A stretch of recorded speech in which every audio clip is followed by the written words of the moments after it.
Graça e paz, meus irmãos. Tudo bem com vocês? Hoje eu tô aqui para conversar com meu irmão, amigo Paulo. E aí, Paulão? Claro, Tranquilo? tudo bem. Paulo por Paulo, se apresente aí. Meu nome é Paulo Henrique Santos da Silva. Tenho outros 4 irmãos, inclusive um outro irmão que chama Paulo. Sou marido da Heloísa, a esplendorosa, linda e maravilhosa. Temos 3 filhos, sendo 2 deles gêmeos. Isso é importante salientar, né? É verdade. Sou designer há quase 15 anos, entre outras coisas que a gente vai discutir hoje aqui. Legal. Você tem outro irmão chamado Paulo? Sim, É Paulo Henrique e Paulo César. Paulo César. Na ordem ele é o primeiro, né? Paulo César, Patrícia, Priscila, Paloma, que tem um ano de diferença, e eu. Acho que meu pai queria Pedro, aí minha mãe falou, não, vai ser Paulo Henrique. Melhor. Conclusão, todo mundo que conhece meu irmão me chama de Henrique, e ele é o Paulo. Sem criatividade, né? Eu falo porque eu conheço, então eu tenho essa liberdade aí. Mas, Paulo, vamos lá. Já que você começou falando de família, eu queria falar sobre família. Legal. Queria falar sobre essa questão do crescimento familiar. Por quê? Eu estava ouvindo alguns caras essa semana e eles estavam falando muito sobre a importância da influência da família em nossas vidas. Por quê?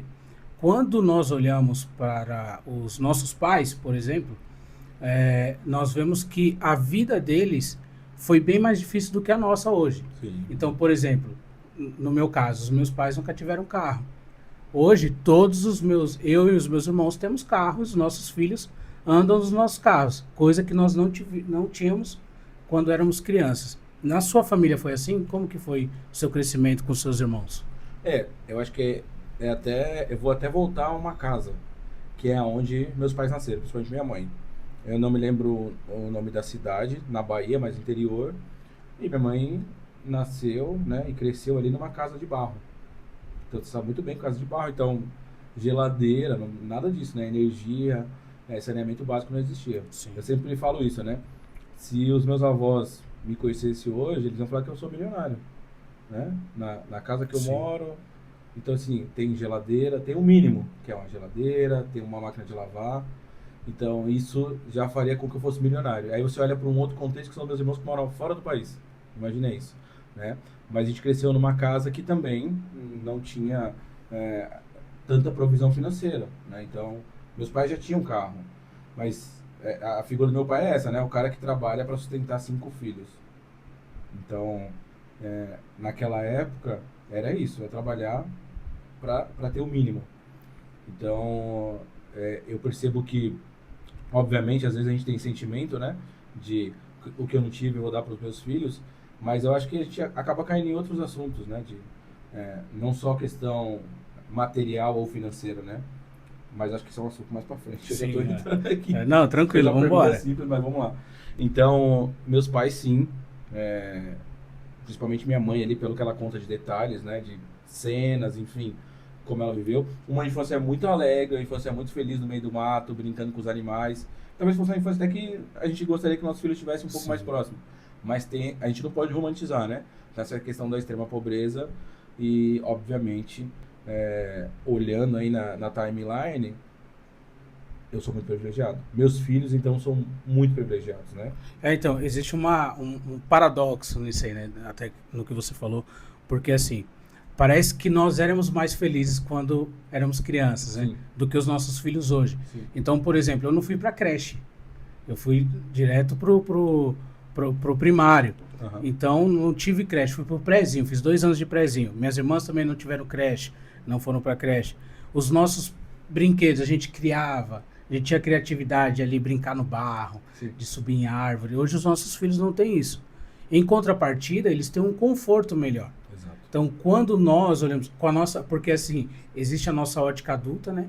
De olhar e ver que os nossos filhos têm mais conforto do que nós tínhamos antes, Uhum. mas a gente não ligava para isso, Exato. o conforto. Isso não era importante. Não era importante. Então, tem muita gente que cai nesse engano e quer, por exemplo, um pai que passou dificuldade na infância e acaba gastando muito mais tempo no trabalho, 2, 3 empregos, trabalha demais e não tem o tempo com o filho que nós tínhamos com os nossos pais. Sim. Então eu via meu pai todo dia em casa. Uhum. Hoje muitos pais não estão em casa, porque quer dar uma vida confortável para o filho. E talvez isso vá afetar o futuro dele, né? Dessa criança, desse filho.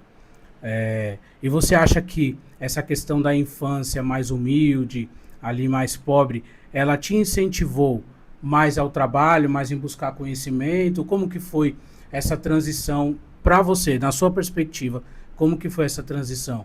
Porque muitos não querem ter a vida que os pais tiveram. Sim. E aí corre atrás por causa disso. Uhum. Outros mais pelo desempenho, do trabalho, do chamado, do próprio feeling que ele tem sobre o trabalho. Como que foi para você essa questão, essa transição? Cara, é muito engraçado você falar isso, porque eu sou o caçula, né, mano? Sim. Então, assim, ó, dos meus 4 irmãos, eles começaram a trabalhar cedo. E eu, por uma série de questões, e eu não posso colocar toda essa responsabilidade nos meus pais, mas eu comecei a trabalhar com 18 para 19. Ou 17 para 18, não me lembro. Mas, comparado aos meus irmãos, eu comecei a trabalhar um pouco tarde. E, nessa condição em que você tem um mínimo, se eu quisesse ter uma coisa a mais, eu teria que trabalhar. Então, eu ficava meio que nessa dependência. Então, por exemplo, eu ia pra escola e via os caras com tênis e camiseta, etc. Né? Então, quando eu comecei a trabalhar, uma das primeiras coisas que eu fiz foi isso, né? Ia nas lojas, tinha aquela época que era carnê ainda. Sim. E aí comprava, enfim. Sorocred. Exatamente. Então eu comprava.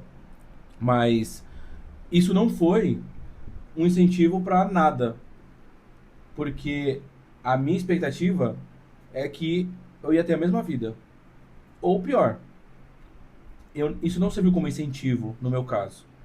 E é uma coisa boa quando serve. Sim. Mas para mim não serviu. Então, a vida e a profissão e a parte profissional que eu sigo hoje, ela foi muito mais uma coisa que naturalmente foi acontecendo. Então, tipo assim, quando eu trabalhava no meu primeiro emprego, eu tinha essa questão de tipo, e se eu ajustar isso para ser mais? E se eu fizer isso para ter mais? E se eu arrumar, por exemplo, trabalhando em empresa de cosmético, e se eu organizar a produção, para ao invés de fazer 2 produtos em um dia nesse reator, a gente fazer 4? E eu acho que isso, tipo, é um pensamento de uma mente empreendedora, talvez enjaulada ou temporariamente enjaulada no CLT, mas sempre foi assim. Eu entrava nas empresas que eu trabalhei, eu sempre via, cara, se eu melhorar isso, e se isso for melhor dessa forma? Então, foi isso que me empurrou para empreender, não ser CLT. Não foi olhar para os meus pais e falar, pô, não, eu vou fazer de tudo para não ter essa vida. Porque para mim, eu tava assim, cara, é isso. Sim.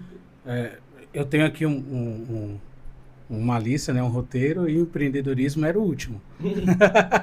Mas eu quero entrar já nessa pauta aí, porque assim, não, quando nós olhamos para a família, é um exemplo, né? Uhum. Eu segui a profissão do meu pai, aprendi com ele. Sim. Então eu segui a profissão dele, e a partir da profissão que eu aprendi com meu pai, eu fui estudando, desenvolvendo, e tô onde eu tô hoje. E aí, para você precisou ter essa transição também, igual você falou, do CLT, Sim. começou a trabalhar e passou por um empreendedorismo. Como que foi essa transição para o empreendedorismo? Ela foi... Não foi orgânica. Não foi orgânica. Obviamente, quando você trabalha CLT, você tem lá o valor mensal, né? E isso ali era o que, apesar de ser solteiro, morar com meus pais, era uma garantia. E todo mundo pensa assim, né? Então, quando eu vou para esse momento de empreendedorismo, é porque eu estava sem trabalho. Então, eu já fazia isso, o que eu faço hoje, né? Só que eu não tinha coragem de fazer essa transição. Sim. E aí, quando eu fiquei sem emprego, eu falei, cara, por que não? Uma vez um cara me disse uma coisa, e essa frase que eu repito, e já ouvi outras pessoas falarem, que é, se você se dedicar 100% numa coisa tua, o quanto você se dedica no seu trabalho aqui CLT, o quanto sucesso, e sucesso não é só dinheiro, o quanto sucesso você teria, né? O quão longe você iria. E eu provei disso, mano. Provei disso, né? Obviamente, você vai desenvolvendo algumas coisas, você erra em outras. E eu apesar de 15 anos na minha área, olhando, fazendo uma análise, eu acredito que ainda estou em construção, né? De carreira para várias áreas, né? Porque eu não estou empreendendo só no que eu faço, tem outras frentes de trabalho, de empreender. E como eu sempre digo, né? A chave para tudo isso é a consistência. Então, eu sabia que, assim como eu era consistente de segunda a sexta, o mínimo que eu tinha que ser é consistente com aquilo que eu estava fazendo para mim, né? Que, com muitas aspas, sem elas, é para você, mas é para as pessoas, né? Sim. Então, isso é importante. Porque às vezes a gente romantiza, tipo assim, não, eu não trabalho CLT porque eu não trabalho para os outros. Tá, você trabalha PJ, você trabalha para você e o salário vem de você? Não existe isso, Você né? compra o seu produto? Não existe isso, né? Você se contrata? Idiota, né? Isso. Não faz sentido. Mas não foi... Eu gostaria que fosse isso, né? Nossa. Mas assim, ó, o meu pai, pedreiro, mestre de obra, né? Meu pai é muito meticuloso em tudo, então você vai ver os trabalhos dele, cara. O alinhamento de qualquer coisa para sentar um piso, muito meticuloso, tem um cuidado muito grande. Minha mãe é costureira. Então, dentro da minha casa, já tinha esse, né? Assim, ó, tanto que, olhando para os meus irmãos, só eu e a minha outra irmã que mora na Inglaterra que tem essa vontade e empreende algumas coisas. Os outros meus irmãos não seguiram. Então, dentro de casa tinha muito incentivo, né? No sentido não de meus pais falarem, ó, trabalha para você, constrói a tua empresa, mas só do fato de olhar para eles e ver que eles estavam fazendo aquilo, e talvez foi por falta de opção, né? Talvez, de repente, trabalhavam numa empresa e... que foi o caso da minha mãe, né? Minha mãe trabalhava numa empresa chamada Formitap, que era uma empresa que fazia estofado para Volks, para Chevrolet. E aí ela trabalhava nessa parte de costura. E quando ela saiu de lá, ela continuou costurando em casa e aí fazia vários trabalhos para pequenas empresas. Então, talvez, na ótica deles, isso não era uma coisa que a gente devia seguir, né? Porque eles foram empurrados para isso, né? Mas quem não é, né? Ainda que seja por uma vontade, por um desejo, você acaba sendo empurrado para aquilo. Sim. Né? E, obviamente, tem uma hora na vida que você tem que tomar uma decisão.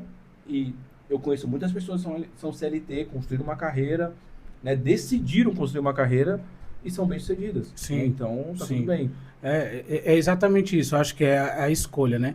Você falou duas palavras aí que são muito importantes em todo esse processo. E nas duas áreas, tanto no autônomo quanto no CLT. Uhum. Que uma delas é a coragem. Então, assim, coragem e sucesso. Não tem como ter um sem ter o outro. Sim. Então, é coragem para enfrentar um CLT. E aí você só vai ter sucesso no CLT estudando, correndo atrás, Sim. buscando, construindo um caminho dentro do CLT. Sim. Conheço também eu trabalho de CLT ainda, Uhum. né?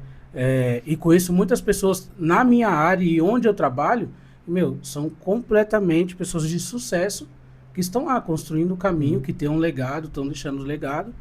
E também tem pessoas que estão como autônomos, que também precisa de coragem e também precisa de estudar, precisa de não para. Tanto no CLT quanto no autônomo, os dois não podem parar. Sim. Eu acho que é esse o erro, né? A falha. Não, eu sou dono do meu próprio negócio, mas você não vai comprar o seu negócio. Exato. Você não é o seu principal consumidor. Exato.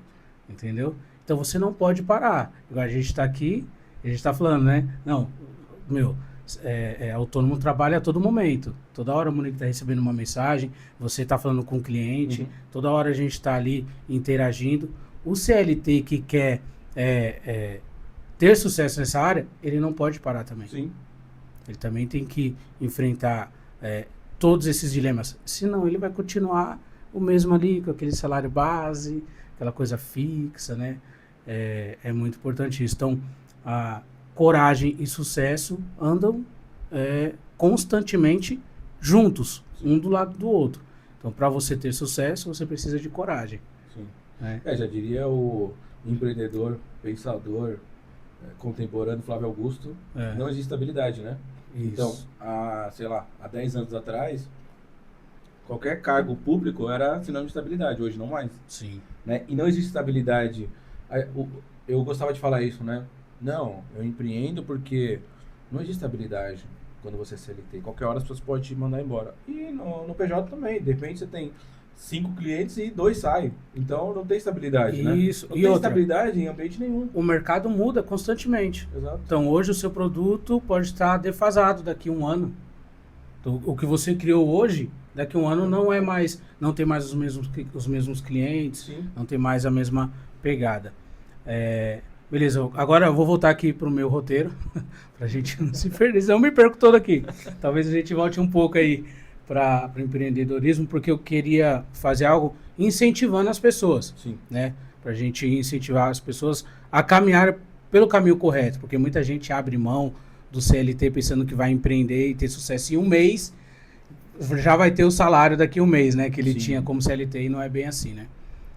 Eu sou prova viva disso. Então, E é importante salientar as fases, né? sim. Eu tô falando de uma fase que eu era solteiro. Eu tenho 3 filhos, sendo 2, os gêmeos vão fazer 3 anos agora em janeiro, e o Timothy faz 6 anos. Em janeiro, fevereiro, março, abril, né? Dia 5 de abril. É que eu lembro que é o mês que eu queria que nascesse dia 1 de abril, né? Mas nasceu dia 5. Então, assim, tem todo esse... De repente, eu morando com meus pais, tá tudo bem eu desligar aqui e começar a empreender, sabendo que aquilo vai demorar, de repente, 6 meses, 1 ano, Sim. para eu começar a me autossustentar. Aí você tem, de repente, um formato ali, né? Ou seja, uma estrutura que você é casado e você sustenta a tua casa. Aí você tem uma filha, um filho, enfim. Então já é uma outra forma, né? De repente ir tendo uma renda secundária até que ela se iguale e você consiga soltar, né? De repente vão ser momentos que você vai ter que economizar um pouco mais, né? Fechar um pouco mais ali a questão financeira para poder ter esse passo, mas obviamente fazendo de forma responsável, né? Ninguém tá falando larga tudo e vai viver de renda. Sim, claro. E já que você falou dos meninos, dos filhos aí, vamos já para essa questão de paternidade aí. Para quem não sabe, o Paulo tem 3 filhos, mas ele passou de 1 para 3, né? Foi. Deu um salto. Foi um salto. Eu gosto de falar disso porque, assim, eu lembro quando você veio me pedir conselho, a gente ia conversar, tinha só o Timothy, e aí, de um dia para o outro, você passou de mim. Eu tenho 2. Você tinha 1. Agora você tem 3. 3. E eu tenho 2. Como que é isso, cara? Pai de gêmeos. Pai de 3, né? O Paulo, pai de 3. Como que é isso? É desafiador, né? Eu assim, ó, no futuro eu vou saber se... eu vou saber se, por eles serem todos meninos, foi mais fácil ou mais difícil. Sim. Porque, como eu sempre digo, né? É sim difícil. É uma bênção ter filhos. Deus quer que nós tenhamos filhos. Mas a gente vai falar o quê? Que por conta disso é um mar de rosas? Não é. Né? Então a gente tem uma rotina que é desafiadora e cada dia mais a gente constrói e consolida mais essa rotina para boa saúde emocional, sentimental, sexual do casal, né? Senão você sufoca o outro lado. Sim. Então a gente constrói isso dia a dia e ainda está nessa fase de construção para melhorar cada vez mais, a gente conseguir ter tempo para nós, tempo para outras coisas. Mas é muito desafiador e tem muitas coisas que eu não sei. Sobre criação de filho, sobre criação de filho homem, né? Então tem muitas coisas que eu não sei. E assim, o exemplo que eu tenho é o do meu pai sustentando a casa. Então, meu pai realmente não foi um pai próximo de dar conselhos, mas ele era um pai de responsabilidade. Então, com 5 filhos, a responsabilidade... A minha mãe também trabalhou uma época fora, mas assim, são 5 filhos. 5 filhos em 89. Eu sou um bebê em 89. Então, meus irmãos, né, fazendo essa escala para trás, não é uma fase fácil, né? Então, eu sempre tive essa figura. Eu sempre falo isso, né? Meu pai não me deve nada porque ele sempre foi um pai responsável. Eu entendo que ele não poderia ser um cara... Hoje eu entendo, né? Porque ele trabalhava muito, chegava em casa cansado e ele só queria comer e dormir, era isso. Mas eu percebo que com o tempo, o que eu senti falta foi de ter essa proximidade, que talvez seria do meu irmão, mas é o primeiro, né? E eu sou o último, então ele também estava fazendo faculdade, né? Fazendo as coisas dele, também mora fora, para ter esses caminhos, sabe? Talvez erraria menos. Sim. Com alguém que falando, cara, eu já errei nisso. Ó, Sim. o caminho é esse. Então, eu acho isso muito importante, né? Não dá para você, ao meu ver, você cria filhos sozinhos, mas não aprende a criá-los sozinho. Então, como eu sempre falava com você, né? Tá cercado de pessoas que criam Isso não quer dizer que você vai fazer tudo que você está ouvindo, Sim. mas você vai considerar, né, e entender, peraí, isso aqui faz sentido para minha casa, faz sentido para minha vida, faz sentido para meus filhos. Isso é extremamente importante, né? Então, nessa construção, com certeza eu quero andar com homens que criam filhos para a glória de Deus, mas criam filhos também para serem responsáveis, Sim. criam filhos para serem educados, criam filhos para serem gente, né? E isso é extremamente importante, porque às vezes a gente abandona muito esse lado, né? Ou vai para um extremo ou outro. Não, meu filho vai ser a pessoa mais educada do mundo, mas não sabe nada, não sabe quem é Deus, não sabe nem que a gente sabe que é Deus, não sabe o que é um ambiente de culto, ou ao contrário. Não, meu filho sabe tudo sobre Deus, mas é uma criança mal educada, uma criança birrenta, uma criança que não respeita ninguém.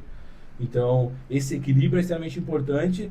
E falando aqui de um cara que não terminou, né? Eles não casaram ainda, Sim. então tem um...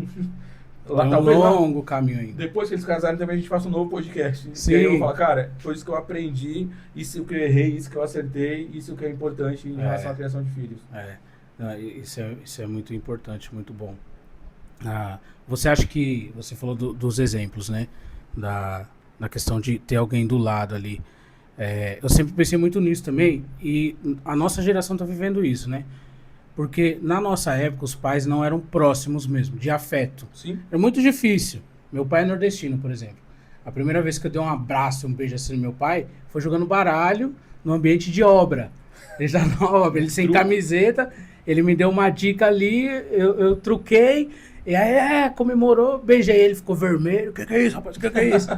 E aí depois ele me explicou, não, meu pai nunca me deu um abraço e tal. Então ele já não tinha isso. Então ele não passou pra mim. Sim. Não dá pra culpar o cara por causa disso, né? Sim. E o que eu vejo hoje, você falou de um extremo pro outro, os nossos pais não eram presentes, mas criaram bons filhos. Sim. Que tiveram filhos. E hoje os pais estão tão presentes que se tornaram amigos. É um perigo. E aí, igual você falou, talvez a gente faça um outro podcast quando eles casarem e a gente não vai ter um filho para conversar, né? Mas vai ter um amigo para conversar. E esse é o erro, criar um filho como amigo. Sim. Eu falo para as meninas lá em casa, eu não sou amigo de vocês, sou pai. Então eu não vou passar a mão em todas as decisões que vocês vão tomar, não vou. Faço elas chorarem sempre.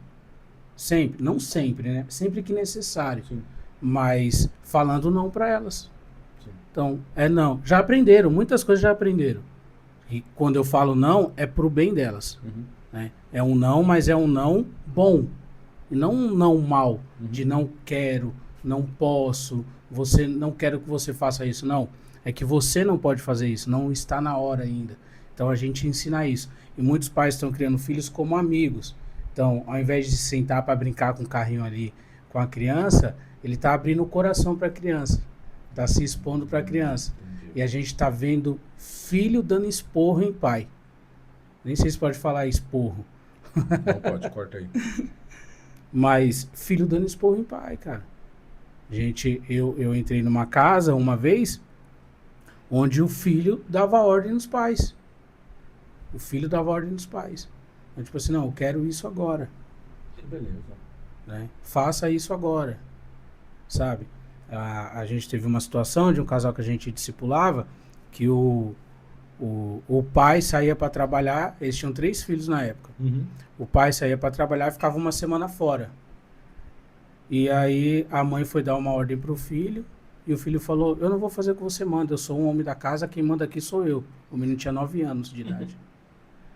E aí a mãe veio falar comigo. E eu chamei o marido. Falei, cara, seu filho falou isso, isso e isso. Aí ele abaixou a cabeça e falou, Ricardo, o erro é meu porque eu falo assim dentro de casa. Então assim, o filho é o espelho do pai. Então, tanto na autoridade quanto na omissão. Então, quanto mais omissos nós somos hoje, mais omissos os nossos filhos vão ser. Eu tive o privilégio de ter 2 meninas. Né? Para mim, isso é fantástico. Sim. Meu sonho é ter um filho homem. Mas ter mulher, para mim, é fantástico, cara. Assim, eu me sinto vaidoso com elas. Né? Então, os desafios são os mesmos na criação por causa disso. Eu falo para elas sempre, eu quero preparar elas para que elas sejam boas esposas, que elas tenham um bom relacionamento. A gente foi no shopping uma vez, eu falei, ó, tenham filhos, que eu vou dar todos esses brinquedos aqui para os seus filhos, cara. Eu tô trabalhando para isso. sabe? Para mimar eles. Não mimo elas para mimar os netos. Mas é isso, cara. Você falou um pouco aí da igreja, de ver Deus e tudo. Eu queria saber um pouco de você sobre a sua conversão. Como que foi que você encontrou Jesus? Como que foi esse encontro, essa transformação? Conta um pouco pra gente sobre isso. Não, não tem isso não, cara. Nasci no berço evangélico. Nasceu no berço evangélico? Então Jesus te ninou. Tá na sua paternidade lá, no nome de pai, tá lá Jesus Cristo de Nazaré. Meu nome é Paulo. É verdade. Apóstolo de Cristo. Apóstolo de Cristo, é verdade. Aí, o nome do meu filho é o quê? Timóteo. Timóteo, eu errei. Me desculpe por isso. Porque tem isso, né? As pessoas se enganam que não existe momento de conversão para quem nasceu na igreja, né? Assim, meus pais frequentam a igreja, os meus irmãos, eu nasci e tô junto lá no bolo. Mas aí tem a virada de chave, né? Então, assim, como eu sempre falo, né?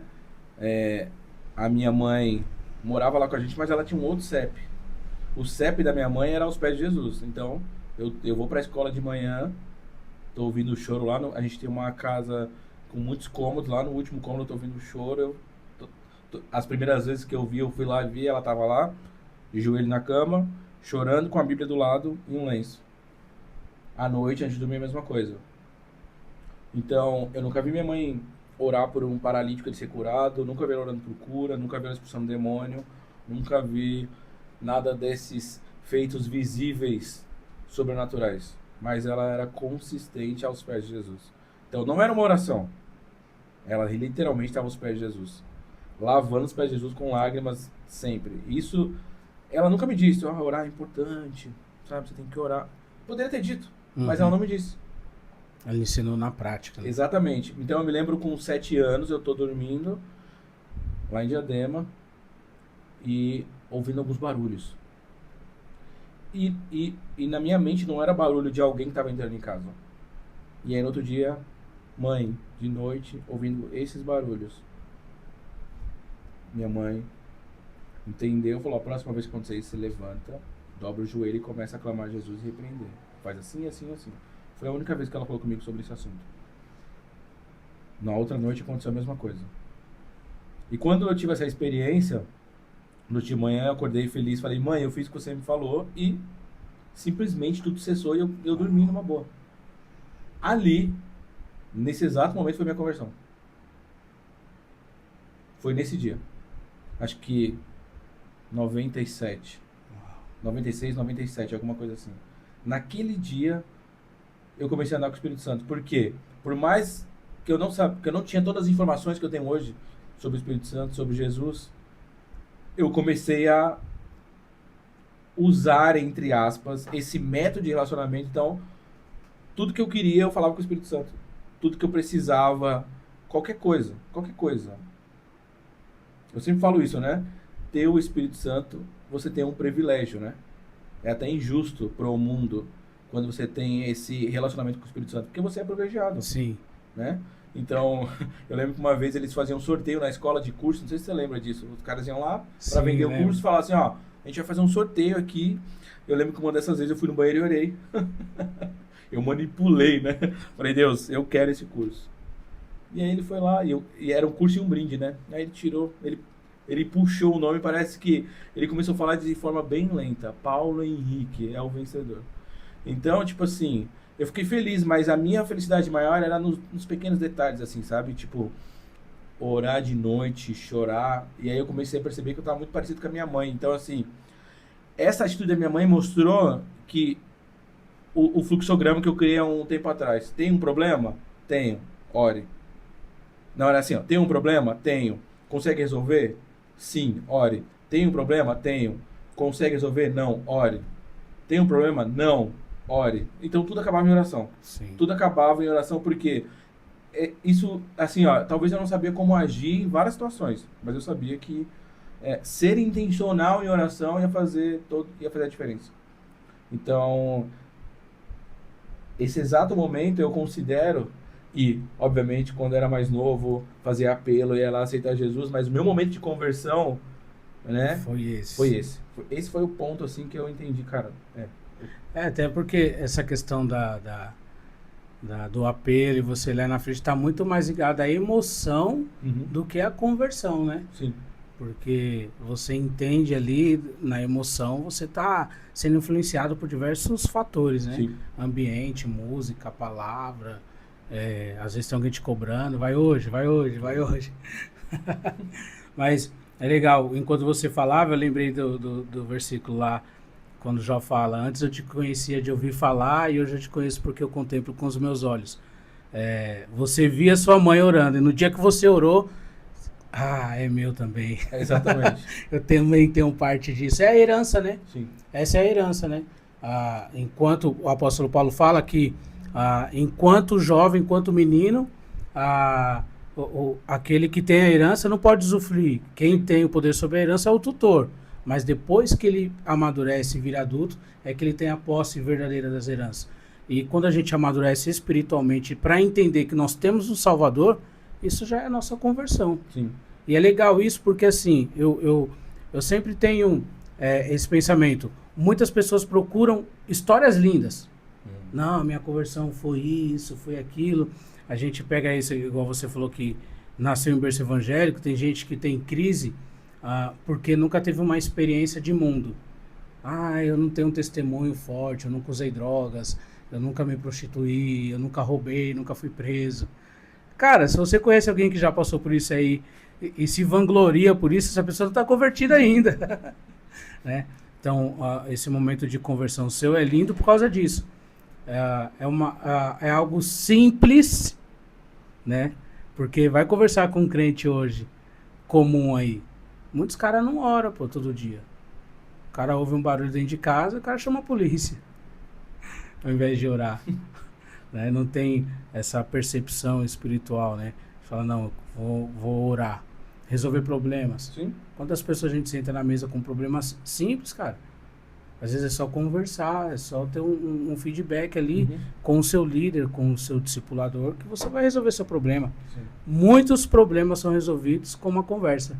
Às vezes a pessoa só precisa falar para resolver o problema. Eu sempre falo isso. Quando eu sento com alguém, com uma pessoa que tem um problema, só deixa ela falar. E ela mesmo vai ver a resolução do problema dentro do que ela falou. Isso é incrível, cara. Sim. É sempre assim. A psicologia pegou e embalou, né? Embalou, isso mesmo. Porque, inclusive, na oração, né? Eu não sei se... Eu tava falando com um amigo hoje, Magrão. Hoje não, acho que outro dia eu tava falando com ele. Que é o seguinte. Tem um determinado momento da oração ali, da conversa, que você percebe... É tipo assim, ó. Você sabe que eu senti que você sentiu. Que aquilo foi real. Que é quando Sim. você é honesto, transparente na conversa. Sim. E aí, quando você faz isso, na maioria das vezes, não em todas as vezes, porque tem alguns momentos que você realmente fica sem resposta, mas na maioria das vezes, a resposta vem naquele momento. Simplesmente com uma conversa. E essa conversa honesta, genuína, em que você realmente abre o problema para Deus, apesar dele saber, mais detalhes do que você, inclusive. E aí você abre ali naquele momento e não só...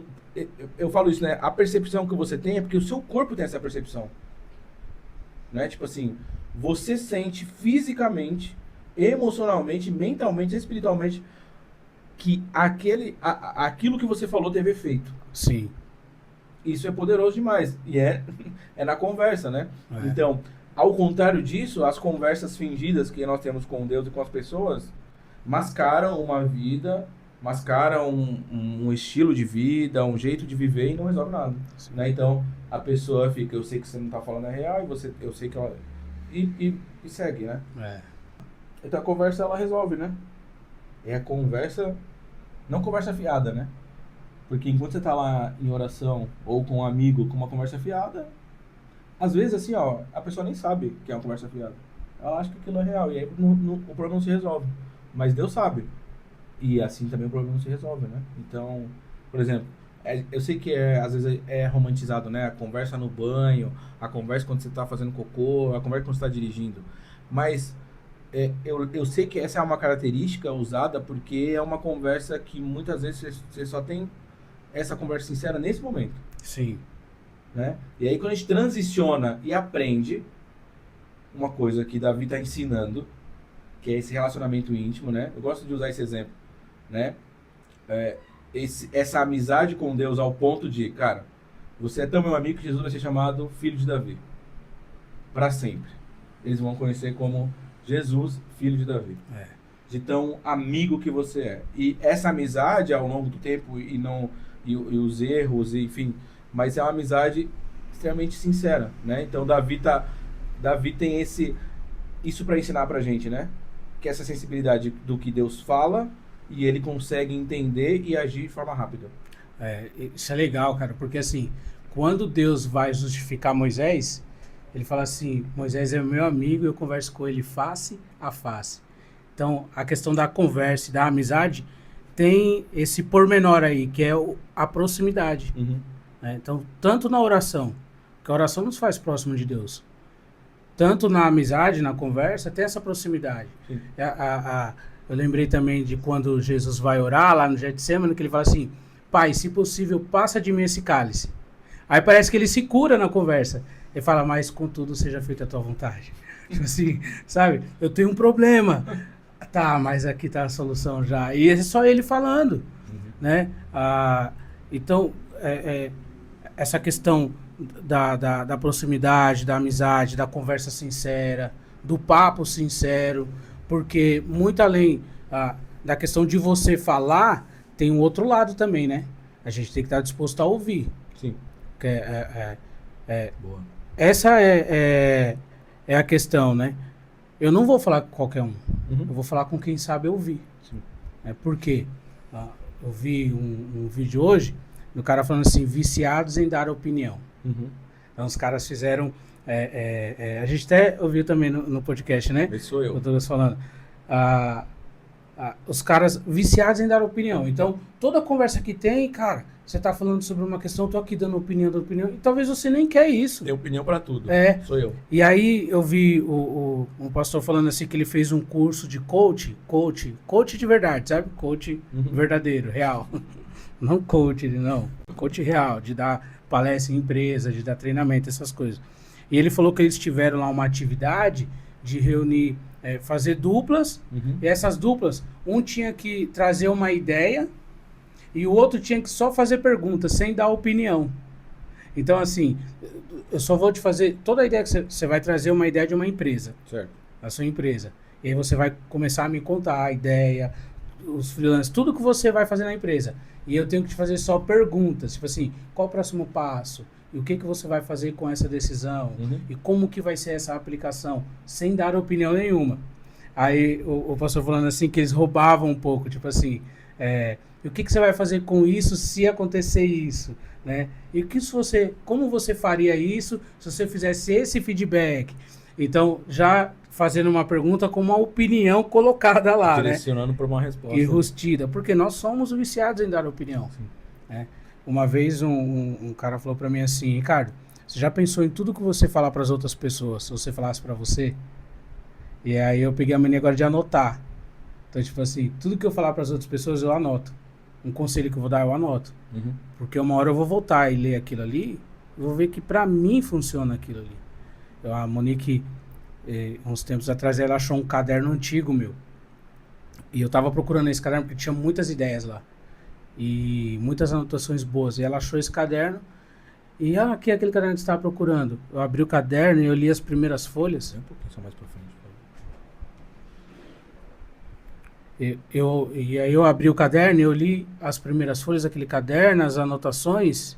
E eu entrei em crise, cara. Porque eu olhei para aquele caderno e falei, cadê esse cara aqui? Que tinha esse tudo de ideia. Eu li, eu falei, não pode ser eu que escrevi isso aqui. Não pode ter sido eu. Porque, além de uma visão diferente, de um lugar diferente, eu li tudo aquilo ali e eu realmente entrei em crise com aquilo. Eu falei, cara, eu não consigo mais voltar para cá. E aí, nesse mesmo dia, eu passei por uma experiência que Deus me mostrou que eu não tô mais naquele lugar porque não precisa mais de mim lá. Sabe? Eu tava em outro lugar completamente diferente. Agora, onde eu realmente sou necessário. Então, assim, aquele ambiente que eu tava, quando eu escrevi aquele caderno, foi uma transição, uma base para o lugar onde eu estou hoje. E ali tinha conversas. Eu anotei conversas, conselhos que eu dei, que eu recebi, opiniões que eu dei, que eu recebi, tudo naquele caderno.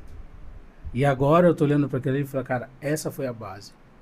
Então, assim, acho muito necessário essa questão de saber ouvir e de saber falar, porque eu acho que a cura está muito mais no ouvir, igual eu falei, e ouvir a mim mesmo. Uhum. Não que eu vou me dar conselho, não, mas ouvindo o meu problema, às vezes ele vai ficar irrisório para mim. Sim. O problema vai sumir comigo falando. Sabe? Igual casal. Uhum. Coloca um casal que tá brigando, discutindo, coloca eles para conversarem. Só deixar eles falarem os problemas. Aí você fala o problema e sua esposa fala o problema, vocês vão dar risada um do outro. Caramba, a gente tá brigando por causa disso. Tem tanto problema maior para resolver, a gente tá brigando só por causa disso, sabe? Então eu acho muito importante isso, essa questão da conversa, da amizade, de ter vida na vida. Sim. Né? E eu queria entrar nesse assunto com você, porque nós somos parte da mesma igreja. Sim. Né? Nós congregamos na mesma igreja e eu queria falar com você sobre isso, sobre essa questão do discipulado, da vida na vida, como que você enxerga isso, a importância disso, de estar junto sempre, porque a gente não tem hora, né? Sim. Nós dois somos assim, então a gente não tem hora, nunca marca horário para nada. Sim. Tudo que a gente faz é orgânico, surge na hora. Sim. Até isso aqui foi assim, né? Inclusive isso aqui. Como que é para você essa questão da vida, da amizade? Existe essa diferença de ter um amigo ou ter um discipulado? Existe essa diferença para você? Como que você define isso? Eu acho que o que eu acredito é que o discípulo vira um amigo. Não dá para você, na minha visão, tipo, discipular alguém que você não tem essa proximidade de amigo, né? Por exemplo, como você estava falando de escutar, nós temos Jesus, que é a única pessoa que poderia sempre falar e ele teria razão, né? Teria razão em tudo que ele falasse. Sim. E ele escuta muito. Escuta a gente falando até bobeiras. Então, eu entendo que o discipulado, ele nasce dessa amizade, né? Então, assim, não dá pra eu criar um discipulado corporativo. Ainda que tenha horário, ainda que tenha dias. Nosso discipulado é de terça e quinta.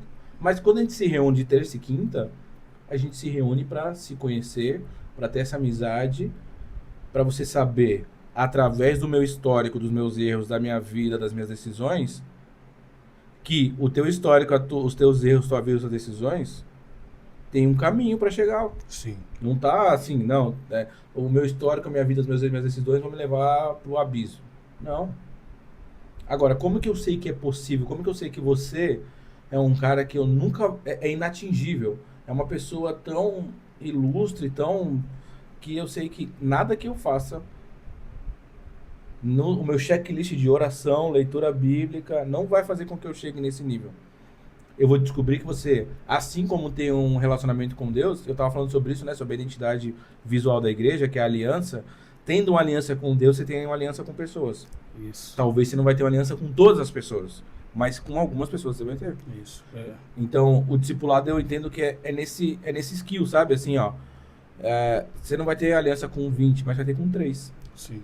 E se cada um tiver com 2, 3...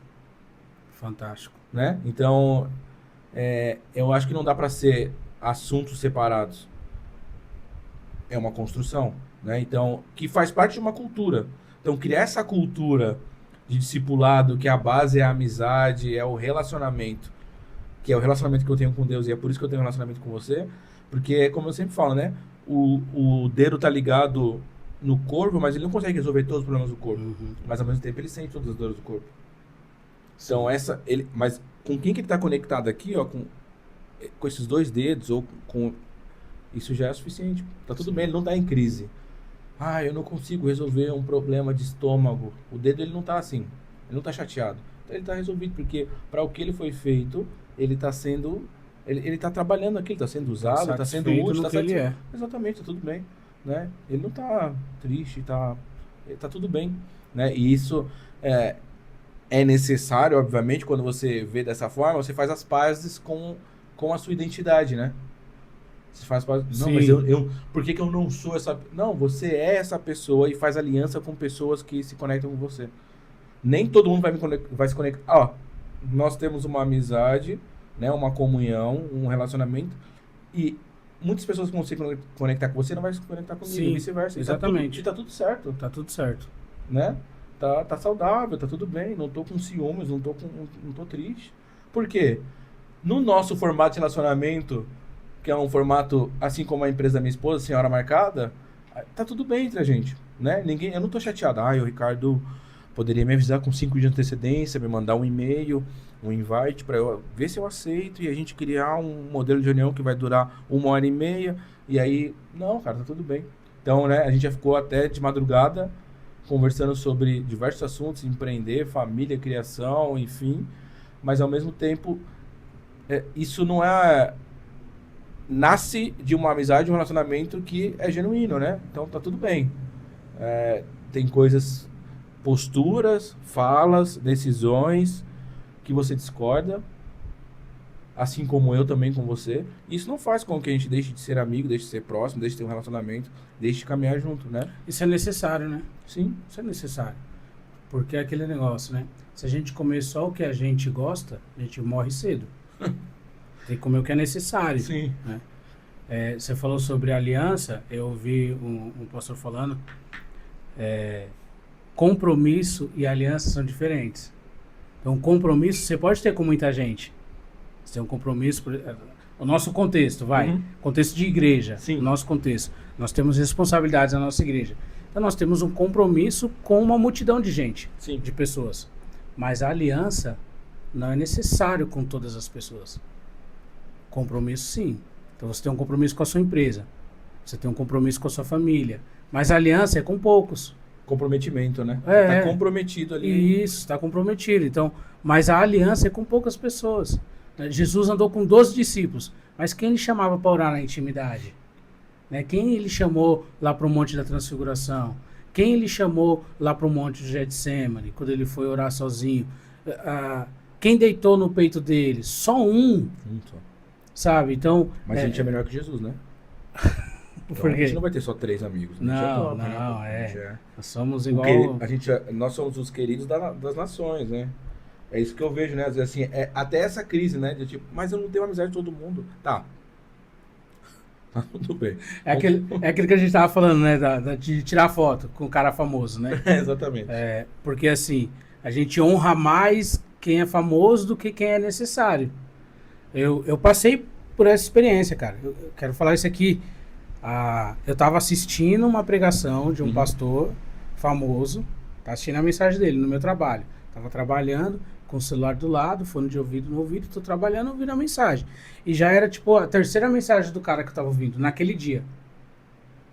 Saí do escritório pra ir em outro lugar, lá no aeroporto. Tô passando pelo saguão do aeroporto, encontro o pastor que eu tava escutando a mensagem. Materializou, né? Materializou ele na minha frente. E aí, ele tava comprando um sorvete, assim, e as pernas tremeu na hora. Eu olhei pra ele assim, caramba, é o cara, meu. Aí chamei, ele veio todo solícito, né? Abraçou, conversou, perguntou se eu trabalhava lá. Um cara top. Tava com a esposa dele. Você pode me ajudar a chegar até o hotel? Vamos lá, eu te levo até lá. Levei ele até o hotel. Quando nós chegamos na porta do hotel, ele falou, cara, quer tirar uma foto aí? Eu nem tinha lembrado em foto, nem tinha pensado em foto. De tão nervoso que eu tava na frente do cara. Peguei meu celular, tirei uma selfie com ele.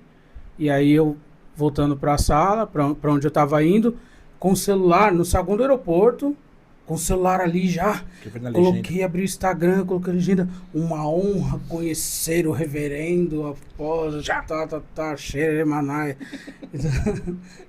E aí, cara, de repente eu parei no meio do saguão, excluí a postagem, a foto tá lá, eu tenho guardada.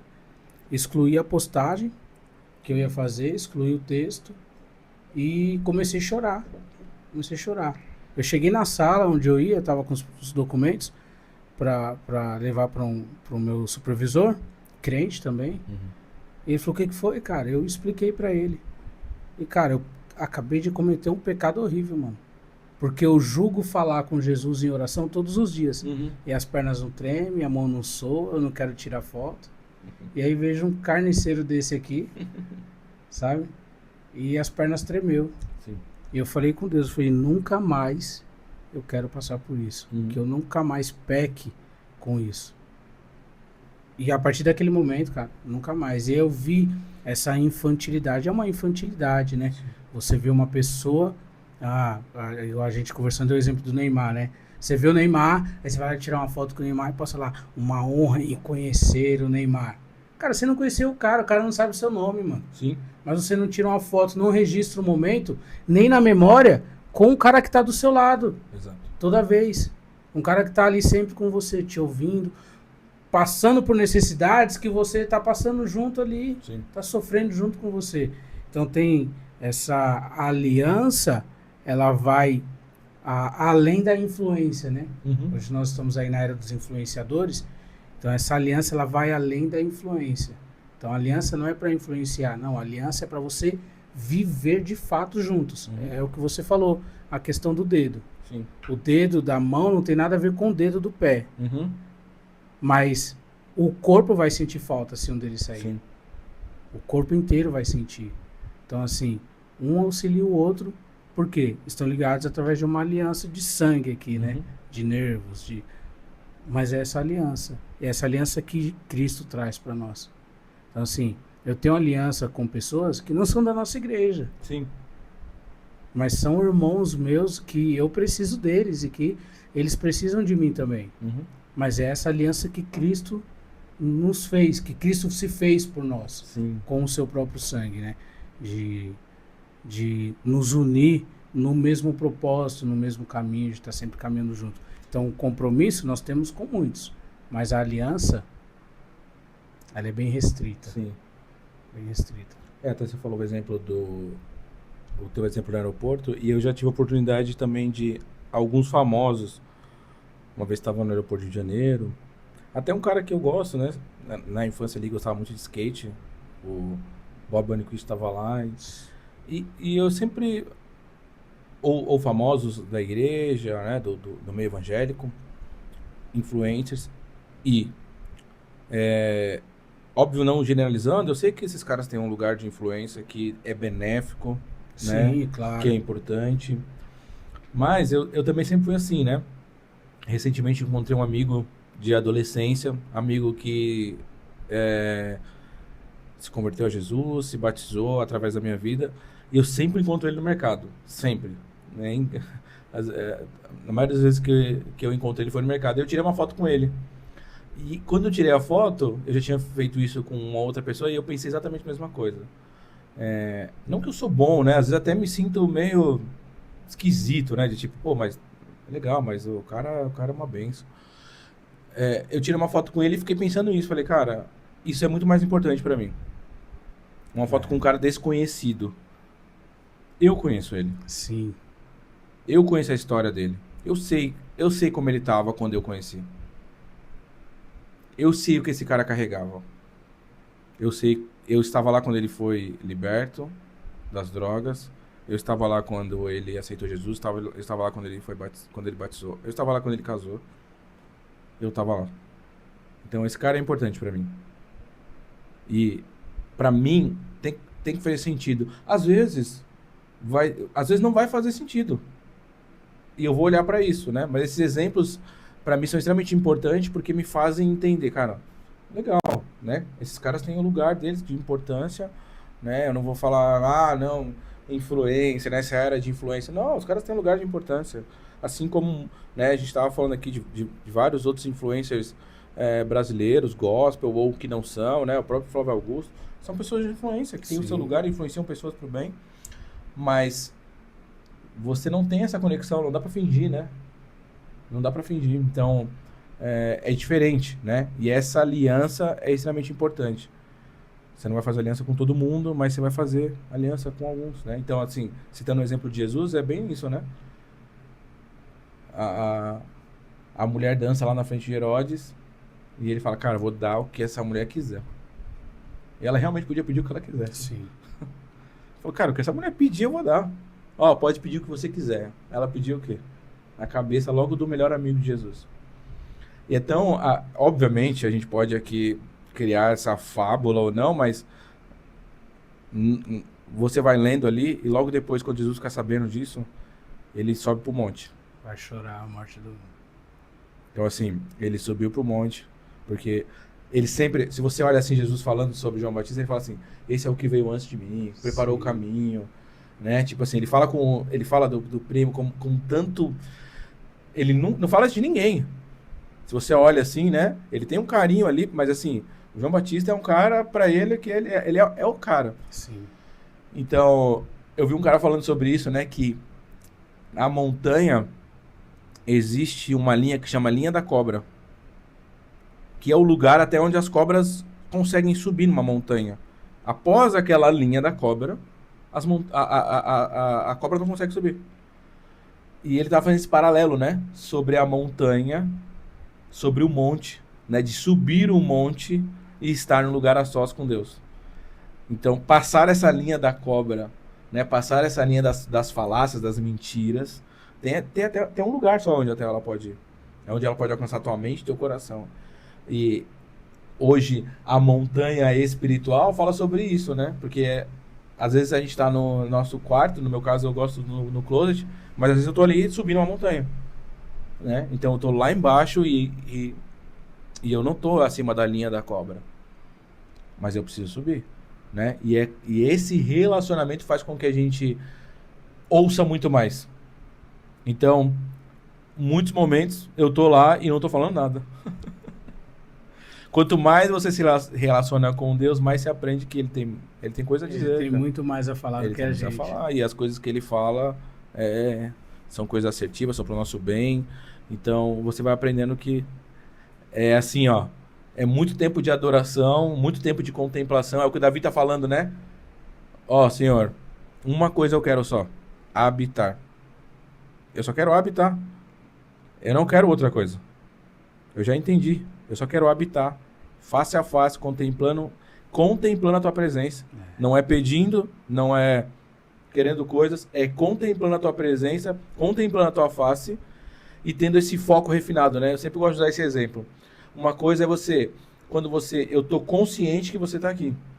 Eu tô vendo a cor da tua camiseta, o teu relógio, eu tô consciente que você tá aqui. Agora, é diferente quando tem esse foco refinado na tua face. Porque através da tua face, é isso que Davi está falando, eu enxergo todas as outras coisas de uma outra forma. A minha ótica muda. Então, os problemas, as soluções, as saídas, através... É porque eu estou contemplando a face de Deus. Porque eu sou amigo dele, então eu já estou nesse lugar contemplando a face. Tudo que eu vejo, através desse foco refinado, eu não estou... Não, eu estou consciente de que... Não, ok, legal, muito bom, muito lindo. Mas com esse foco refinado... as coisas mudam. E esse mesmo Deus que chama pra gente ter uma amizade com ele é o Deus que nos empurra pra amizade com as pessoas, né? Então, assim, eu sempre falo isso. Ele nos ensina aqui, assim, ó. Agora não me lembro o versículo. Que... eu não vou abrir. Mas... você vai lembrar, não deixem, conforme o costume de alguns, não deixem de congregar. Ah, sim. Né? Hebreus. Nessa hora, Hebreus, né? Nessa hora difícil, não deixem. Sim. Então, ele tá dizendo que a hora difícil deve empurrar a gente para a comunidade, para a aliança, e não fazer com que a gente tenha uma vida independente. Não, agora que tá difícil, eu vou dar o jeito que tem que dar aqui e vou viver minha vida como tem que viver. Sim. Pelo contrário, vocês estão vendo que o dia difícil, a hora difícil se aproxima. O dia que o calo aperta, o dia terrível, então corra para a comunidade, corra para esse relacionamento. Esse relacionamento que você tem comigo, tenha com as pessoas. Isso, exatamente isso. É porque a gente cai numa mesquinharia, né? Não, é só eu e Deus. Não, Jesus é o meu amigo. Jesus é... Cara, Jesus teve amigos. Você não seria nem um centésimo do amigo dele. Pensou, se tivesse uma fila para escolher, quem Jesus escolheria? Mas eu acredito nisso aí. Pra mim, essa é a definição de humildade, sabe? De você, primeiro, igual você falou, entender a identidade, você sabe qual a sua identidade. Então, eu sou amigo de Deus, por que eu sou amigo de Deus? O que nos faz amigo de Jesus? É ser amigo dos amigos dele. Exato. É cuidar dos amigos dele. Uhum. Então, a gente se apaixona pelas pessoas que são apaixonadas pelos nossos filhos, né? Sim. Então, você vê uma pessoa tratando bem, cuidando dos nossos filhos, você se apaixona por aquela pessoa, você quer essa pessoa próxima sempre. É a mesma coisa com os amigos. Então, assim, eu tenho um amigo e vejo uma pessoa cuidando desse amigo. Eu vou querer ser amigo dessa pessoa também. Sim. Isso vai me fazer querer aproximar dela. A mesma coisa com Jesus. Então, eu gosto quando os discípulos chegam e dizem, mestre, os discípulos de João Batista estão expulsando o demônio. Exato. E o que você quer que a gente faça? Eu falo assim, não são nem os amigos de João Batista. Ele fala, nós vimos uns expulsando o demônio e tal. Em seu nome, ele falou, aquele que não está junto, espalha. Tá a nosso favor. Quem não comigo ajunta, espalha. Então assim, você tá vendo alguém fazendo alguma coisa, trabalhando para que o reino de Deus cresça, se junte a ela, ou cale-se. Caso contrário, está espalhando. Ou cale-se. Então assim, vai lá, tente ajudar, ou cale-se, cara. Tem um amigo que ele criou um projeto missionário para trabalhar com crianças carentes dentro da favela. E, conheci ele na igreja dele. Era uma igreja expressiva lá no bairro ainda, uma igreja muito grande, conhecida. E eu conheci ele lá na igreja, nos eventos da igreja dele lá, que ele fazia.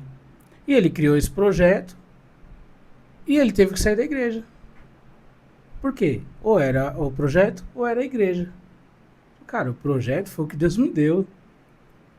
Se a igreja não me aceita com o que Deus me deu, preciso sair.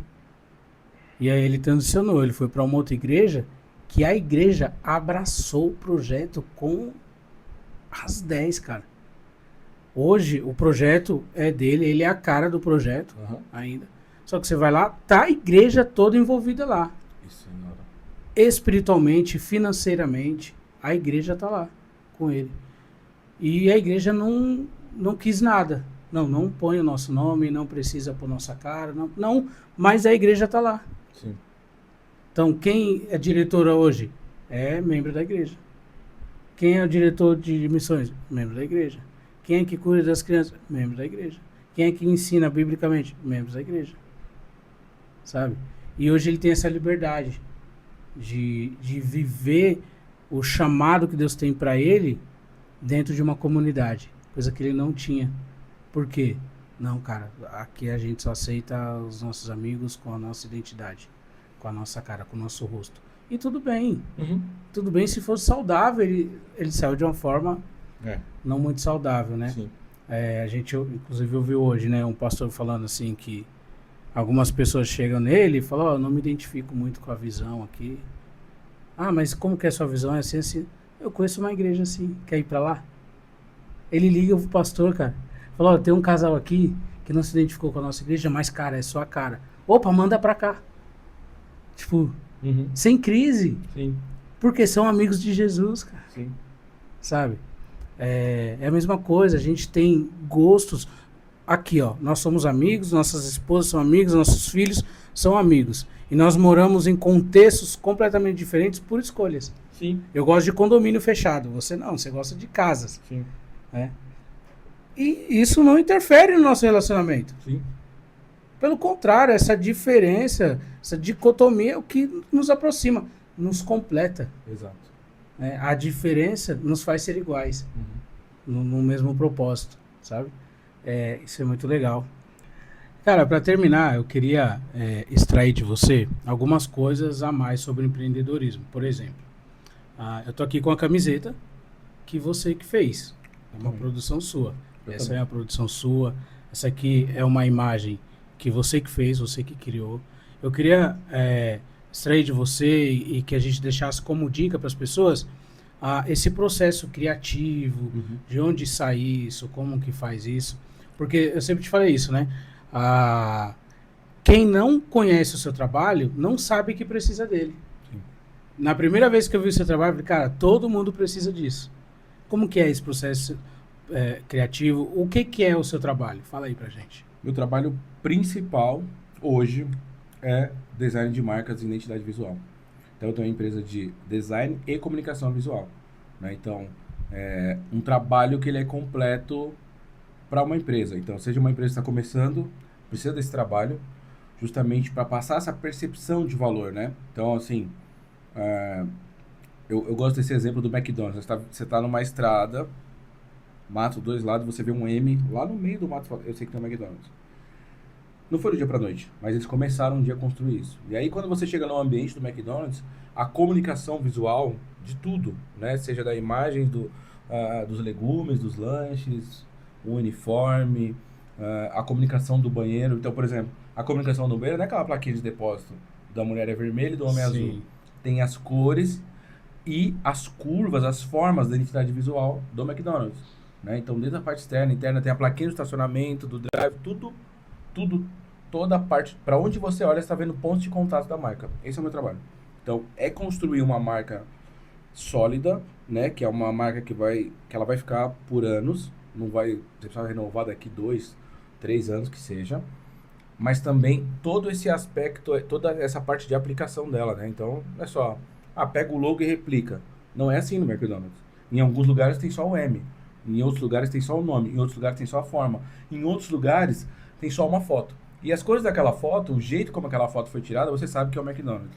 Se tiver só aquela foto em um outdoor, não tiver nada do McDonald's, esse é o McDonald's. Entendi. Eles começaram, né? Eles criaram, não foi do dia pra noite, mas eles começaram. E o meu trabalho, ele faz isso em qualquer ramo de atividade, né? Então, criar isso, todo esse ecossistema é o meu trabalho.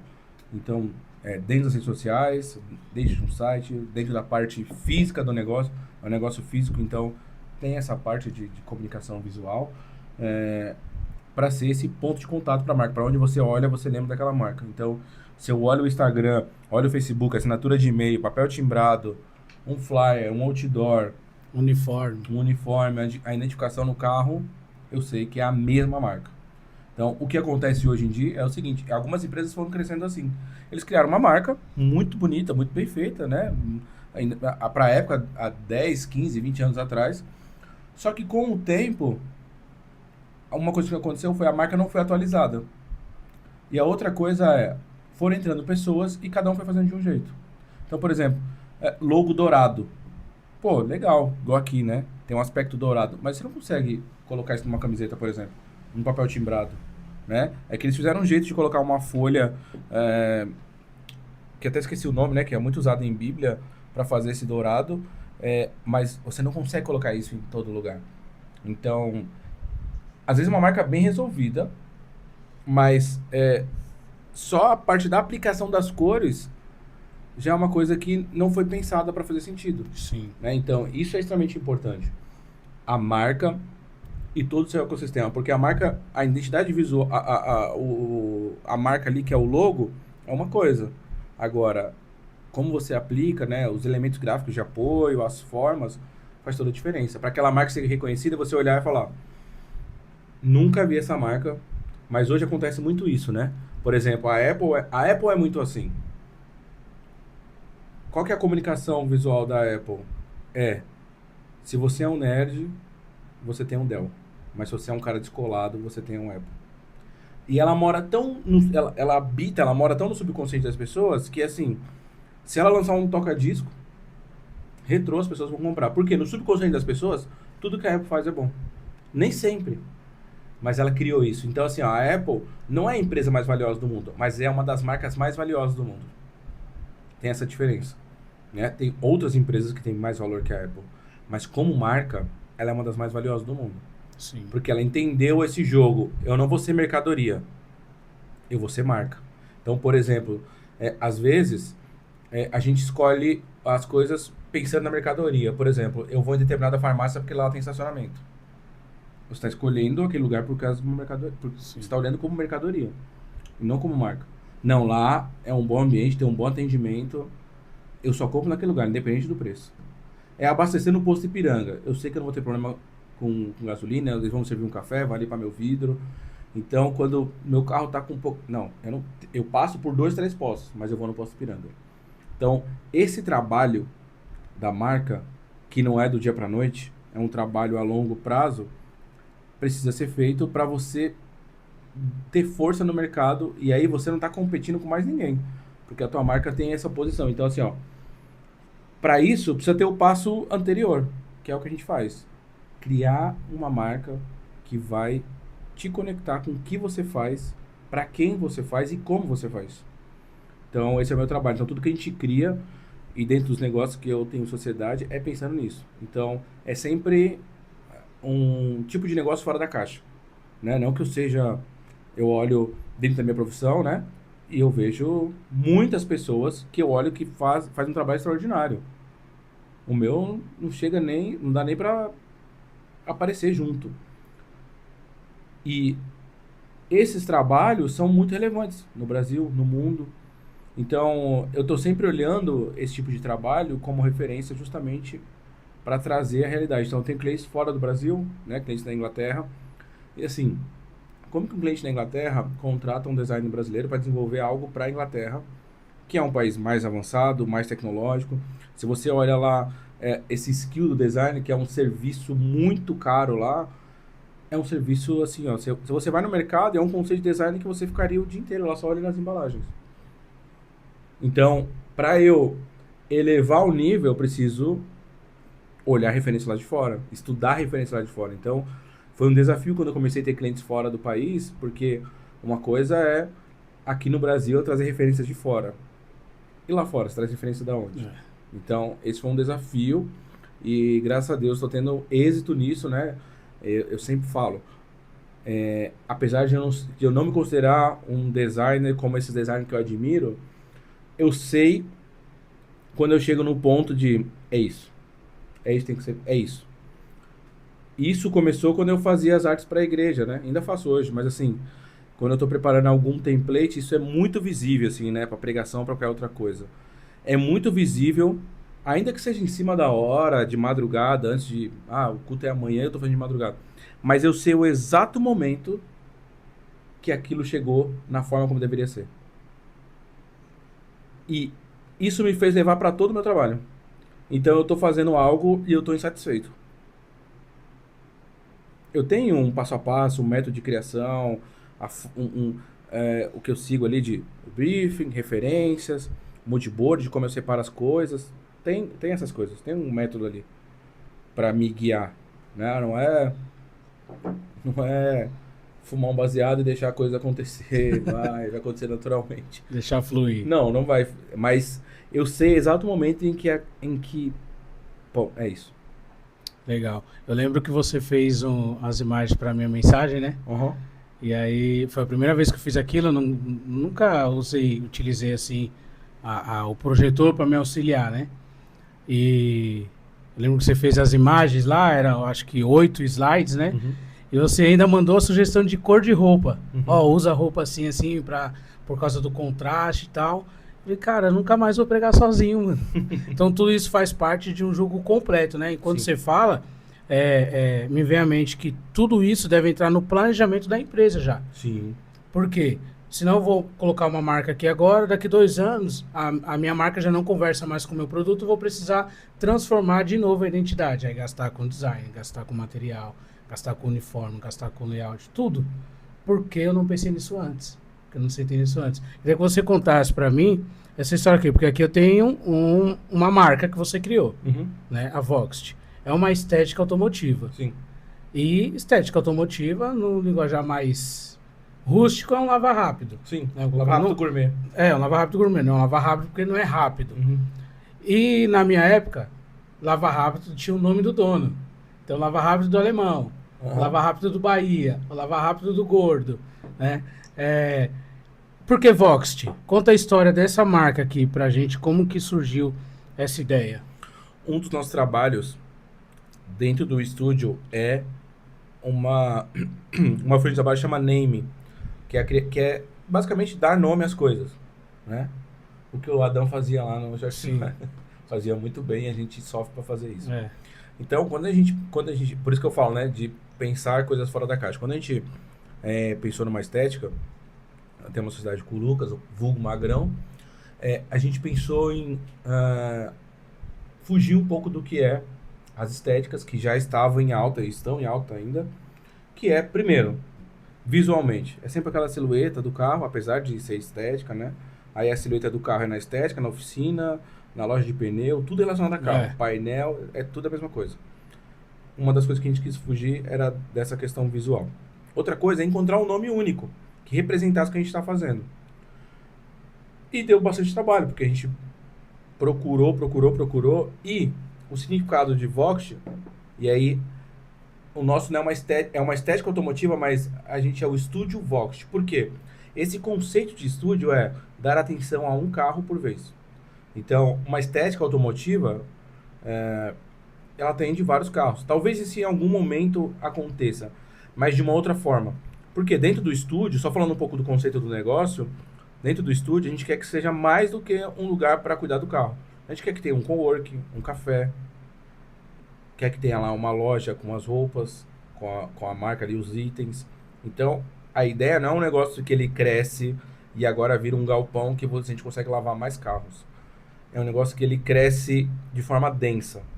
Então, isso é uma coisa que a gente está trabalhando para que isso aconteça. E o nome Vox em islandês quer dizer crescimento. Lembrando que a Islândia é um dos países mais limpos do mundo. E qual que é a ideia do crescimento? É que depois que você pega o carro com a gente, o teu carinho pelo carro cresce. Né? Do tipo, o carro tá todo sujo, e você leva lá pra gente fazer o serviço estético, seja lavar motor, polimento, vitrificação, enfim. A ideia é que quando você pega o carro, já aconteceu algumas vezes, você tem essa impressão. Né? A gente, recentemente, ele tava lavando uma BMW, uma 320i de um cliente, e ele falou, cara, eu tenho uma blindadora, do lado tem um lava rápido. A gente sempre leva lá, porque não tem outra opção, mas ele falou assim, cara, lavando o carro com vocês, o cara lava rápido, ele pode lavar 20 vezes. Não vai ficar a mesma qualidade, o mesmo cuidado e o mesmo carinho nos detalhes que vocês têm. Então a gente meio que foge desse skill de não, a gente é detalhista porque é estética e tal, e a gente foca nessa questão da excelência, né? Então o feedback que a gente tem é sempre muito positivo, de assim, cara, não dá nem vontade de entrar aí. O carro tá tão limpo, o cara tá limpo, mas ele fica constrangido do quão limpo está o carro. Então, a gente meio que transicionou para esse lugar. E aí, se você olha o ambiente, as luzes é a mesma coisa, não é igual das estéticas comuns. O piso, né? O piso de estética é um quadrado, assim, com duas cores. A gente fez meio pixelado, camuflado, uma coisa... A xícara, né? Tem um nome, mas do outro lado aqui já tem um conceito. Sim. Que é cada detalhe importa. Então, a gente trabalhou de forma imersiva para poder chegar... Então, assim, por exemplo, a gente tem o lixinho lá do carro. O lixinho não tem um monte de informação, telefone, site, os serviços. Não, tá tudo bem, só tem um X. Não tem nenhum nome, Vox, só tem um X. O cheirinho é a mesma coisa. Então, a gente não tá preocupado em... vamos mostrar. O tapete é a mesma coisa.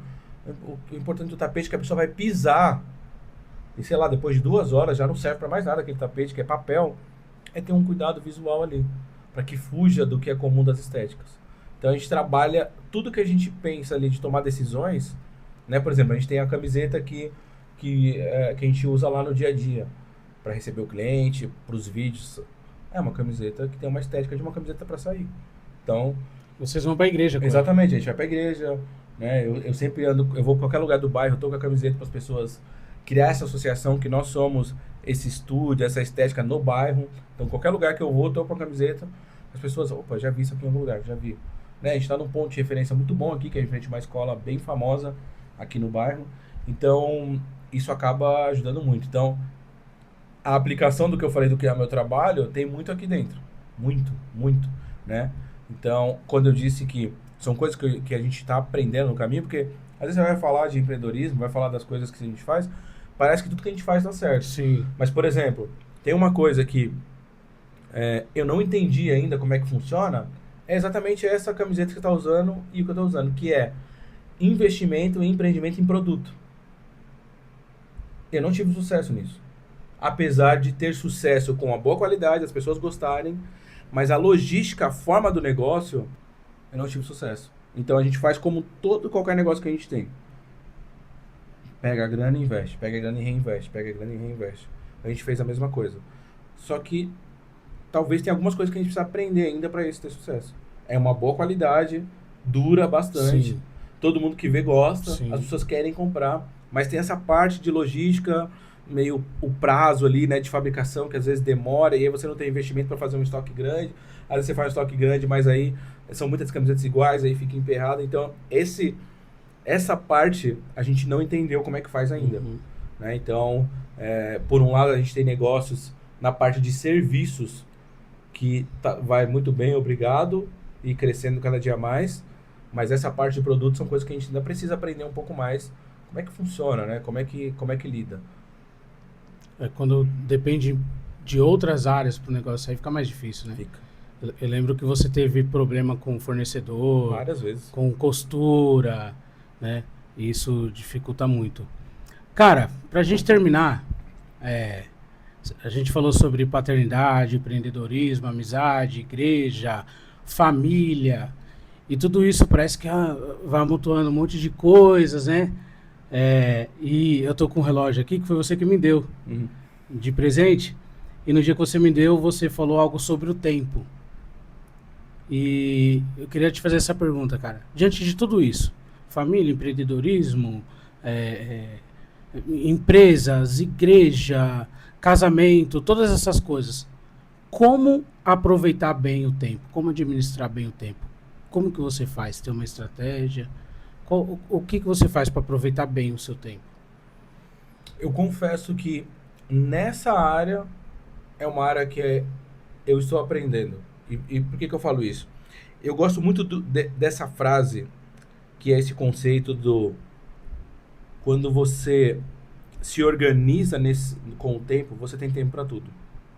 Então eu vejo lampejos dessa construção. Então tem dias, semanas que eu percebo, opa, parece que as coisas se encaixaram. E já tem semanas que não. Então a nossa vida aqui, além da Vox, com a minha esposa, a gente tem mais 2 empresas, né? 2 salões de beleza, de senhora marcada, é franquia. Então a gente ainda transita ainda para organizar algumas coisas, dar 2 passos para trás, porque a gente percebe que na empolgação da juventude, né? Quando você tá novo, você fala, eu vou fazer, eu vou investir, vou fazer acontecer. E aí você vai, opa, peraí, calma. Então, hoje a gente está reorganizando algumas frentes da nossa casa, principalmente em relação ao trabalho, para justamente porque a gente entendeu que precisa ter mais tempo para os nossos filhos, para a gente, né? Ter tempo só. Então, isso é uma coisa que a gente percebeu que é importante e que afeta bastante, né? Senão a gente tava, não, tá tranquilo. Sim. Você não tem tempo para nada e tá tudo bem, né? Não tá afetando em nada. Tá tocando a vida, tá seguindo, mas não é o caso, né? A gente percebeu o quanto isso afeta a criação dos nossos filhos, a própria gestão das empresas, né? O nosso relacionamento como marido e mulher. Então, isso é uma coisa que depende. A gente já tomou algumas decisões para dar 2 passos para trás em algumas das áreas, em empresas, justamente para a gente conseguir ter esse fôlego. E a gente já entendeu que, assim, eu sempre falo isso, né? As pessoas falam, eu quero ganhar dinheiro, eu quero ganhar muito dinheiro. Mas a conta é uma só. Para ter mais dinheiro, você vai ter que trabalhar mais. E o problema não é trabalhar mais. É trabalhar de forma tão excessiva que você não tenha tempo para nada, inclusive para desfrutar desse dinheiro que você ganhou. Sim. Né? Então, assim, não tem. As pessoas gostam de brincar. Não, mas se você... Dinheiro fácil é você vender droga. Quem disse? A polícia no teu pé, o risco de morte. Então, não tem uma área, nada que você faça, nada, absolutamente nada, que vai ter dinheiro fácil. Por exemplo, lá no onde você trabalha, tem alguém, um gerente, um diretor, que ganha uma boa grana. Será que ele dorme? Não. Quando não é um grande volume de trabalho, o braçal, é uma responsabilidade muito grande. Sim. Que esmaga. Então, Ok, você pode se preparar mentalmente, emocionalmente para viver isso. Mas você tem que já ter essa ciência que você vai sacrificar outras coisas, né? Então tem aquela frase de para-choque de caminhão, né? Nenhum fracasso vai compensar, nenhum sucesso vai compensar o fracasso do lar, né? Porque, obviamente, isso reflete em outras coisas, mas eu entendo que tem esse equilíbrio do que é saudável. Porque vai chegar um momento da tua vida e não precisa de muito. E esse momento talvez nem seja tão longe que você vai olhar e falar, eu tenho muito mais do que eu preciso. Talvez eu não tenha muito mais para comprar um SUV 2024. Não tenha muito mais para morar num condomínio com uma casa de 2 andares. Mas para o meu estilo de vida, eu tenho muito mais que eu preciso. Sim. A gente tem essa consciência, né? De onde a gente veio, onde a gente está e talvez onde vai chegar. E aí você chega, não, tá tudo bem. Por que eu tô tão afoito? Eu tenho muito mais do que eu preciso. Isso E aí. muito mais que você precisa não é uma grande sobra por mês. São pequenas liberdades e tá tudo certo. Então, eu acho que esse equilíbrio é extremamente importante para ter uma vida saudável e você não se esmagar, né? Porque, às vezes, a gente não se preocupa em dar satisfação em relação a isso, né? Mas eu sei que algumas pessoas pensam, os caras têm um monte de empresa, ou eles estão cheios da grana, ou eles trabalham demais. A gente sempre tenta achar esse equilíbrio e o motivo de a gente estar dando 2 passos para trás em relação a algumas empresas e sem dor no coração, sem textão no Facebook, porque a gente entendeu o que é importante pra gente. E a gente vai... Uma pilha de dinheiro não vai compensar todos os fracassos que você vai acumular, todas as faltas, ou seja, todas as ausências que você gerou nesse caminho, né? Então, a gente hoje está entendendo e aprendendo com pessoas como administrar isso, como ser mais intencional em relação ao tempo, né? Então, se a gente deixa um pouquinho ali, deixa de procrastinar um pouco aqui, é mais intencional, né? Até falei para ele outro dia eu percebi que 3 horas sem responder mensagem, sem nada, 3 horas trabalhando, eu consigo matar 90% das minhas tarefas. De quase uma semana inteira. 3 horas sem falar com ninguém. Isolado, modo avião. Produzindo. Isso é muita coisa. Então, assim, às vezes você trabalha 8 horas, 7 por dia e as tarefas vão só se acumulando, né? Então, isso, eu dou mais valor a essas coisas. Liga o cronômetro, larga tudo, bloqueia o celular e trabalha. Sem série, sem rede social, sem nada. Então, por exemplo, a gente vai tirar um período de férias agora no final do ano e é isso que eu vou fazer. Porque eu quero passar tempo com as crianças. Elas estão de férias, não quero elas de férias e elas têm a visão que eu tô trabalhando sempre. Sim. Nossa, meu pai tá sempre trabalhando. Legal. Elas têm essa visão de responsabilidade, mas sempre, né? Então, é isso que vai acontecer. Vai ter lá dias que eu vou parar, 2 dias, 3 dias, 2, 3 horinhas. Pronto, fecha o computador, já terminei. Isolado, mas entregando e conseguindo fazer o que tem que ser feito. É isso aí. Isso aí. O tempo, a Bíblia fala que há um tempo para todo o propósito de Deus debaixo do sol. Então, há tempo para tudo, Sim. né? A gente saber administrar o tempo é muito importante para nós, né? Eu acho que o nosso tempo acabou aqui. Inclusive.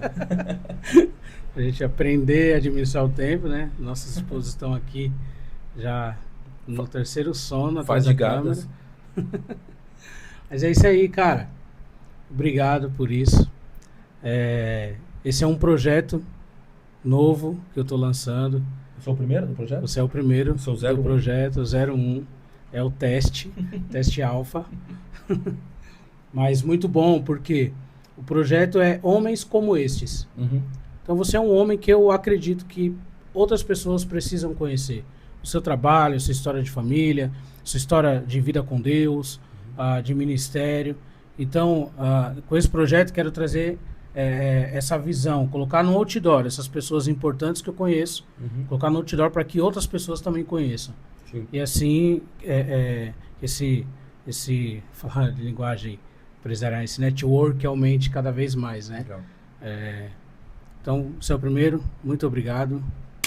É nóis, tamo junto. Meu irmão. Você que assistiu esse vídeo até aqui, muito obrigado. Comenta, se inscreva, mande esse vídeo aí para outras pessoas. Que Deus te abençoe. Tchau.